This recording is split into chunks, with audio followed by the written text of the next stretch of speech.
అంటే రిజర్వేషన్‌లు లేకుండా సమాజం నడవదా? ప్రస్తుతం ఉన్న పరిస్థితుల్లో అది లేకుండా ఉంటే సమాజం అల్లకల్లోలమవుతుంది. ఆహా! ఓకే. అశాంతి, ఆ! హింస, ఆవేదన వస్తాయి.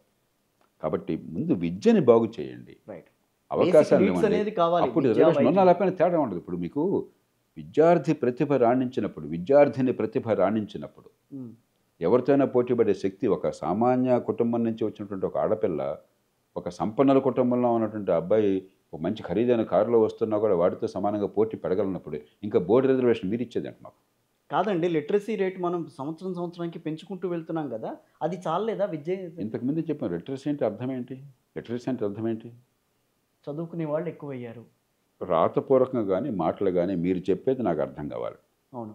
నా మనసులో ఉన్న భావాలను నేను స్పష్టంగా ప్రకటించగలగాలి. అది ప్రకటించలేదు. మొట్టమొదటిది. ఓకే. అలాంటి లిటరసీ ఎంతమందికి ఉంది ఈ దేశంలో? ఫస్ట్ మీరు అడిగిందే అదే గదా! చెప్పిందే అదే గదా! వాచ్ చూపించి. కనీసమైన గణిత పరిజ్ఞానం ఉండాలి. ఓకే. ఎప్పుడు గణితం ఏ రకంగా వాడతాం? హ్మ్. ఎందుకు వాడతాం? అని సమస్యల పరిష్కారానికి ఆ కాన్సెప్ట్స్‌ని ఉపయోగించాల్సిన శక్తి ఉండాలి. అరే 76 - 49 తీసివేయి నాన్న అని చెప్పంటే 8దో తరగతిలో తీసివేయలేకపోతుంటే ఏమి విద్యను మాట్లాడుతున్నారు మీరు? ఎందుకు తీసేయాలో తర్వాత చూద్దాం. అది ఇంకా రాదు అసలు. ఆ తీసేయడం రావట్లా. ఎందుకు తీస్తాం? ఎప్పుడు తీస్తాం? తర్వాత చూద్దాం. అలాగే భాగాహారం చేయాలి. 365/7 భాగాహారించు అని చెప్పంటే, భాగాహారం చేయడం రాకపోతే ఎప్పుడు భాగాహారం చేయాలి? ఎందుకు చేయాలో తర్వాత చూద్దాం. అది ఇంకా రాదు. ఏం విద్య అన్నట్టు?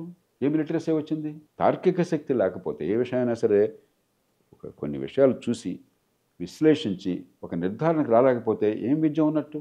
కాబట్టి మనకి మన అక్షర జ్ఞానం అన్నది మనం మోసం చేసుకుంటున్న అక్షర జ్ఞానం చాలామంది.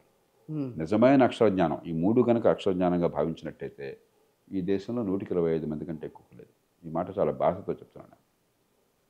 25% ఓన్లీ. అంతే. మిగతా వాళ్ళంతా? బాగా ఉంటే చదవగలరు, సినిమా పోస్టర్లు చూడగలరు, చెత్త సినిమా డైలాగులు చెప్పగలరు. అది చేయకుండా రిజర్వేషన్లే పరిష్కారంగా నటించి, వివిధ వర్గాల మధ్య తంపులు తీసుకొచ్చి, రాజకీయ పబ్బం గడుపుకుంటున్నారు. నేను చాలా స్పష్టంగా చెప్తున్నాను. రాజకీయాన్ని రోజు తిట్టేవాడిని కాదు నేను. హ్మ్. అవును. రాజకీయం పవిత్ర వ్యాసం అని చెప్తున్నప్పుడు అవును. ప్రజలు చెప్తుంటాను వాళ్ళ బాధ వాళ్ళకు ఉందా అని చెప్పాను. అవును. అది నిజమే. అదే సమయంలో చేస్తున్న తప్పిదాలు కూడా బయట పెట్టుకోకపోతే సమాజం ఎప్పటికి మారుతుంది?